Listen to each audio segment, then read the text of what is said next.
Good morning. Today I'm on my way to fix this crack in the windshield, if it can be seen by camera.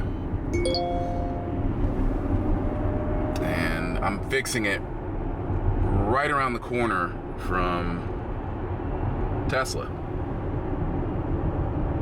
Another word to Tesla, please do something about your navigation. It's not good enough. I rely on Waze.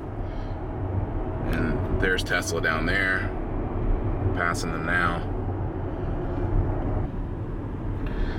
Safelite guarantees their work, so if something happens, they will put in another windshield.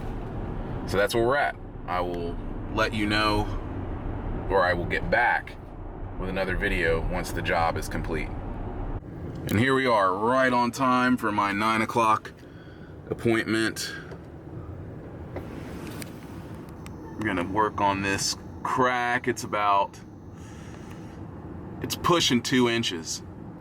So we're gonna see what these guys can do.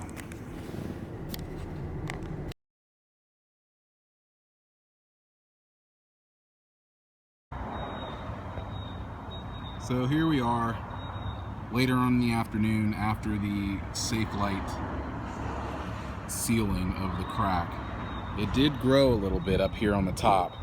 They're denying that, but down here on the bottom, it doesn't appear that it went any further. So I'm going to measure it. I should have measured it in the first place. That was one thing I didn't do. I got plenty of pictures of it and video, but I didn't measure it. Now, frankly, I think it gives the car or the windshield character. I have no problem with it, as long as it doesn't run or bleed further. And just like that, the windshield's out in the sun for a little bit and the crack just runs right up. Not good.